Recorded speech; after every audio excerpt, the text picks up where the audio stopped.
నుండి స్టార్ట్ చేస్తున్నాను. ఇది నేను మీషోలో తీసుకున్నాను, చాలా బాగుంది. మీరు కూడా కావాలంటే లింక్ అని కమెంట్ సెక్షన్లో కమెంట్ చేయండి, నేను లింక్ షేర్ చేస్తాను. ఇలా క్లీన్ చేసుకున్నాను, ఇలా ఉన్నది ఇలా క్లీన్ చేసుకొని సర్దుకున్నాను అండి. చాలా బాగుంది, ఇదైతే నాకు బాగా యూజ్ అయింది. ఆ టేబుల్ మీద అంత స్పేస్ ఉండదు కాబట్టి అందుకని నేను ఇది తీసుకున్నాను మీషోలో. ఇది 150 రూపీస్ ఎంత పడింది, అంతే కాస్ట్. నా బర్త్డే రోజు వ్లాగ్ తీశాను కూడా, అది కూడా షేర్ చేస్తున్నాను. కేక్ అండ్ చికెన్ తీసుకొచ్చారు మా హస్బెండ్, బిస్కెట్స్. నేను చికెన్ బిర్యానీ అను చికెన్ కర్రీ చేశాను, చాలా బాగా వచ్చింది. మీరు కూడా నా వీడియోలో చూసినట్టు చేసి లైక్ చేసి షేర్ చేసి సబ్స్క్రైబ్ చేసుకోండి. తెలియని వాళ్ళు ఎవరైనా సబ్స్క్రైబ్ చేసుకోకుండా చూసి ఈ కప్తో ఆయిల్ పోసానండి బిర్యానీకి. అన్ని బిర్యానీ దినుసులు, చెక్క, లవంగా, యాలక్కాయ, కసూరి మేతి ఇవన్నీ వేసానండి. వేసి బాగా వేపుకుంటున్నాను. వేపుకొని ఉల్లిపాయ, పచ్చిమిర్చి ఫస్ట్ వేసాను. అవి వేసి బాగా ఫ్రై చేసుకొని బాగా వేగాలండి. నా గొంతు కొద్దిగా బాగోలేదు, అందుకని చెప్పి నా వాయిస్ ఇలా వస్తుంది. కొద్దిగా బెటర్, ఇంకా మరీ అసలు పోయింది. ఇలా కేజీ చికెన్ని నేను 2 పార్ట్స్గా డివైడ్ చేస్తున్నాను. ఒకటి చికెన్లో వేయడానికి, ఒకటేమో ఒకటి కర్రీలో వేయడానికి, ఒకటి పలావ్లో వేయడానికి.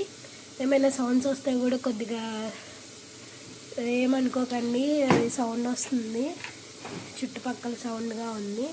అండ్ చికెన్ బిర్యానీలోకేమో నేను బిర్యానీ ఇందులోనే చేసేస్తున్నాను, ఒక దాంట్లోనే. కర్రీ విడిగా చికెన్ని విడిగా ఏం బాయిల్ చేయలేదు, ఇలా దమ్ముగానే చేసేస్తున్నాను. అండ్ టమాటా కూడా వేసి బాగా మగ్గించేసుకున్నాను.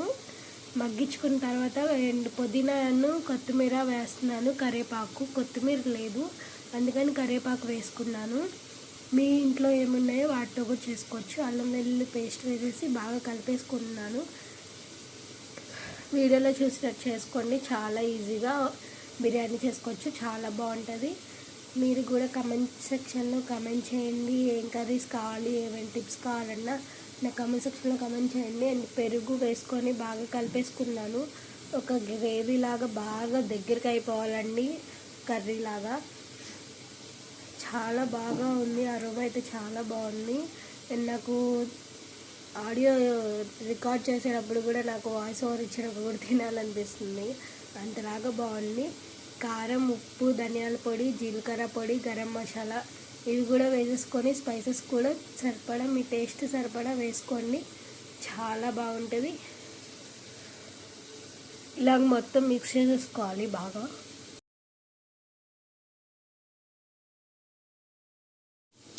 గ్రేవీ మొత్తం బాగా దగ్గరికి వచ్చేసిందండి. మళ్ళీ ఒకసారి కలుపుకొని నేను చికెన్ కూడా వేసేసుకున్నాను. చికెన్ కూడా బాగా బాయిల్ అయిపోయి పర్వాలేదు ఉడికింది, ఇంకొద్దిగా ఉడకాలి అన్నప్పుడు రైస్ వేసేసుకొని కలిపేసుకొని వాటర్ పోసుకుంటే సరిపోతుంది. ఎసుర 1కి 1.5 వేస్తానండి. నేను ఇది బాస్మతి బియ్యంతో చేయట్లేదు, నార్మల్ రైస్తోనే చేస్తున్నాను. చాలా బాగా వచ్చింది. ఇలా కూడా చేయొచ్చు, మనకి ఫాస్ట్గా అయిపోతుంది. ఇది 1/2 అవర్ అలా తొందరగా అయిపోయిందండి, చాలా బాగుంది. మీరు ట్రై చేయండి అనుకుంటే ట్రై చేయండి, లేదంటే మీ ఇష్టము. ఇలా చేసుకున్నాను నేనైతే ఈరోజు, చాలా బాగుంది. ఎసురు కూడా వేసేసానండి నీళ్ళు, ఎసురు కూడా సరిపోయింది. 1కి 1.5 వేస్తాను నేను వాటర్. ఈ నార్మల్ రైస్ కాబట్టి ఒక 1 గ్లాస్, చిన్న గ్లాస్ వేసాను ఎక్స్ట్రా. ఎందుకంటే ఒకవేళ పదునుగా రాకుండా కొద్దిగా మెత్తగా ఉండడానికి, ఎందుకు బాయిల్ అవుతాయి కదా రైస్, కొద్దిగా వండాలంటే కొద్దిగా వాటర్ ఎక్కువ పడుతుంది. బాస్మతి బిర్యానీకి అయితే 1కి 1.5 వేస్తాము. ఇదైతే 1కి 1, ఇప్పుడు 2కి 2.5 కదా, 3 వేస్తాము. అలాగా 1కి 1.5 కాబట్టి 2 వేస్తాము. అండ్ కర్రీ కోసం ఆయిల్ వేసుకున్నాను, ఉల్లిపాయ, పచ్చిమిర్చి, సాల్ట్ వేసుకొని బాగా మగ్గించేసుకున్నాను. అండ్ అల్లం వెల్లుల్లి పేస్ట్ కూడా వేసుకున్నాను, బాగా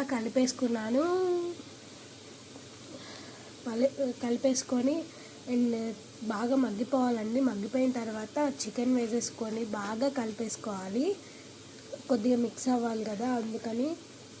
చికెన్లో ఉన్న వాటర్ అంతా దగ్గర పడిపోయి బయటకు వచ్చేసి మొత్తం దగ్గర పడిపోయిన తర్వాత చికెన్లో కారం, ఉప్పు, ధనియాల పొడి, జీలకర్ర పొడి, పసుపు, పుదీనా ఉంటే పుదీనా కొత్తిమీర ఉంటే కొత్తిమీర లాస్ట్లో వేసుకొని తింటే సూపర్ ఉంటుందండి, చాలా బాగుంటుంది. మీరు కూడా ట్రై చేయండి చికెన్ కర్రీని. నేను ఆల్రెడీ షార్ట్ వీడియోలో పోస్ట్ చేశాను, ఇంతకుముందు పోస్ట్ చేశాను, ఇప్పుడు లేదు. మీకు ఎవరికైనా కావాలి అంటే చెప్పండి, నేను పోస్ట్ చేస్తాను. ఇలా అయితే చికెన్ కర్రీ ఈజీగా అయిపోయిందండి, చాలా ఈజీగా చేస్తాను తొందరగా, అంటే ఒక 1 అవర్లో చేస్తానండి ఇలాగా కర్రీ అనేది. ఎందుకంటే తీసుకొచ్చిందే 1కి అలా తీసుకొచ్చారు, మేము 2 కల్లా కర్రీస్ బిర్యానీ 2 వండేసి చాలా బాగా చేసుకున్నాను. నా బర్త్డే రోజు చేసిన వ్లాగ్ ఇది షూట్ చేశాను, ఇప్పుడు పోస్ట్ చేశాను చాలా రోజులకి. హ్యాపీ న్యూ ఇయర్ అండి అందరికీ. అందరూ బాగుండాలి, నా వీడియోస్ చూసి నేను కొద్దిగా ఫాలోవర్స్ రావాలండి, సబ్స్క్రైబ్ చేసుకోండి. లాస్ట్లో నెయ్యి వేసుకున్నాను, నెయ్యి టేస్ట్ బాగుంటుంది, లాస్ట్లో వేసుకున్నాను, చాలా బాగుంది. మీకు కావాలనుకుంటే వేసుకోవచ్చు, లేదా స్కిప్ చేసుకోండి. అండ్ న్యూ ఇయర్ సంగతి అయితే పర్వాలేదు, నేను బాగా ఎంజాయ్ చేశాను. సగం అంటే హాఫ్ హ్యాపీగా ఉన్నాను, హాఫ్ ఏమో కొద్దిగా సాడ్గా ఉన్నాను అని ఆల్రెడీ షార్ట్ వీడియో పోస్ట్ చేశాను. మీ అందరు చాలా బాగా షార్ట్ వీడియోని వ్యూస్ బాగా వచ్చాయి. ఈ వీడియో కూడా వ్యూస్ బాగా రావాలని కోరుకుంటూ పోస్ట్ చేస్తున్నాను. ప్లీజ్ లైక్ చేయండి, షేర్ చేయండి, సబ్స్క్రైబ్ చేయండి. నా బర్త్డేకి వేసుకున్న ఫ్రాక్ కూడా నేను ఆల్రెడీ నా బర్త్డే రోజే పోస్ట్ చేశాను వీడియోని, దాన్ని కూడా చాలామంది వ్యూస్ చూశారు. నన్ను ఇలా నాకు 200 మెంబర్స్ సబ్స్క్రైబర్స్ వచ్చారండి. థ్యాంక్ యూ సో మచ్ అందరికీ. ఇలా నేనైతే పలావ్ పెట్టుకొని తినేస్తున్నాను. లైక్ చేయండి, షేర్ చేయండి, సబ్స్క్రైబ్ చేయండి. మళ్ళీ కలుద్దాం నెక్స్ట్ వీడియోలో. నేను 2 డేస్కి ఒకసారి వీడియో పోస్ట్ చేయడానికి ట్రై చేస్తాను. నా బర్త్డే లుక్ అండి. నెక్స్ట్ వీడియో కలుద్దాం.